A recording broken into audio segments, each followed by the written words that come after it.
Welcome back. This is War 10, and we've matched JA for the second time this season. So currently they are an absolute wagon. These guys are on fire the last half of the season, so we know if we want a shot at beating them, we're going to have to be at our absolute best and then some. So my team is S99 Longshot Anti-Venom, and I happen to notice that they had a synergy there, so I was just checking that out before I joined up. I'm going to be on Path 2 in Section 1, and my first fight is a Mojo, but I don't have a White Mags pre-fight for it, so I'm not going to have too many parries before they become unreliable. So my plan for it is mainly to bait heavies and special ones for openings, and then if the flow of the fight happens to go in my favor, I'll go for intercepts just to get the ball rolling, and then once I can get some power in him, things usually become a lot smoother. So right off the bat here, he's being very aggressive, and then I go for a heavy intercept. Fur, if you're watching this, pay no attention to that. Hopefully he's not watching it.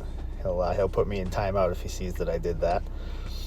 Land a couple intercepts here just to get the ball rolling, give him some more power. Use the special 1 counter to land my hits into a special 2, and the fight's pretty much over at this point.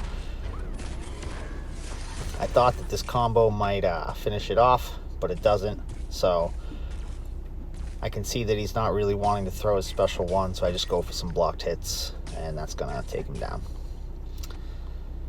And then after this Mojo, I have an ihulk. And the plan for ihulk is to keep up the heal block in case I knock him down to prevent the conduit healing, and to try and kill him before he reaches 15 stacks of rage. I really didn't want to deal with it. I wasn't sure if I'd be able to, but it ends up working out.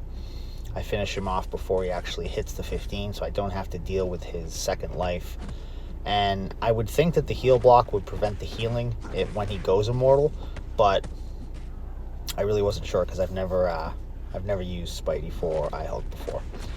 But because the node gives me the placebo buffs every time I duplicate a basic hit, I'm using that to not have to worry about pausing my debuffs, and I'm just going to stick to the special 2s that Spidey is known for, and it's pretty much just a regular Spidey fight that's made even easier because of the fact that you don't have to pause your debuffs on your own, because the node handles it for you.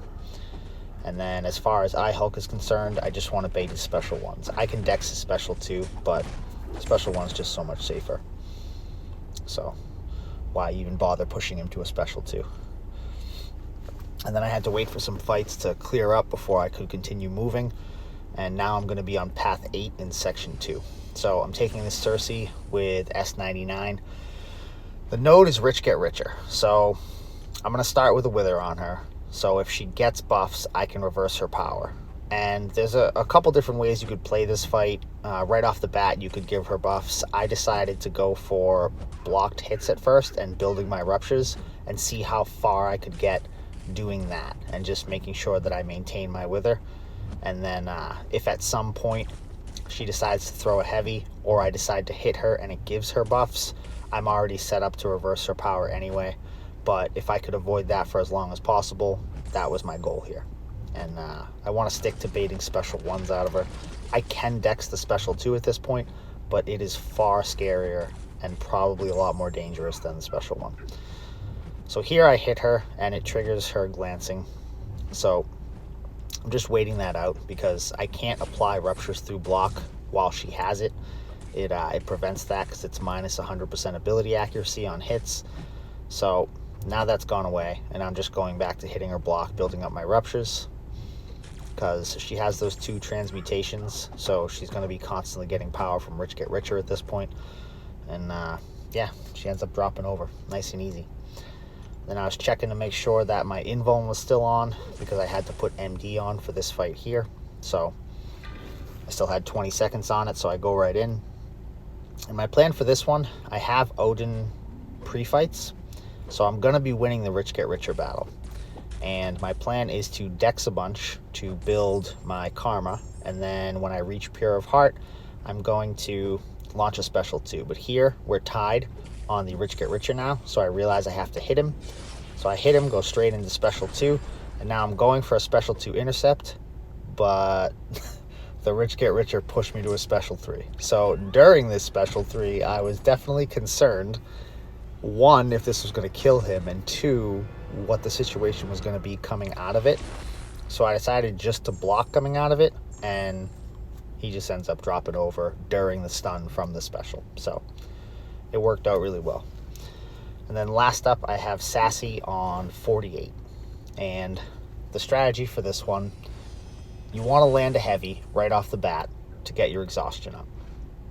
That exhaustion is going to prevent Sassy from building any rage stacks, so he loses all of his abilities. You don't have to worry about Wrath of Tanarak, regen, none of that.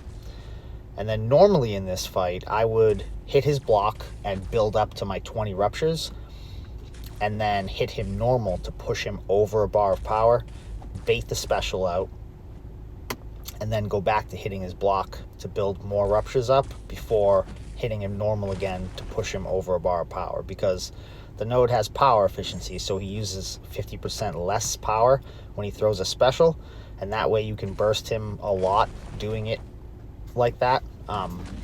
But for some reason the AI in this one wanted to be very, very defensive, and it kind of threw off the game plan, and I even had some trouble pausing my debuffs at times just because of how defensive he was.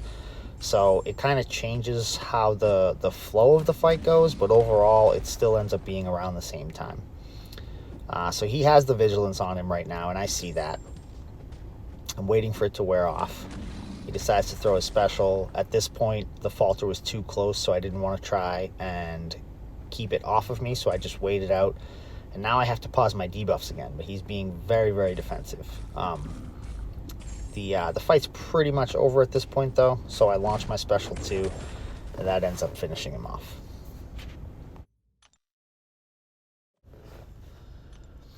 So we ended up winning this one, but this war was by far the craziest, most intense war that I've been a part of. At one point, both sides had a combined score of around 220-0, and we were talking about how it might end up being the first 300-0 war, and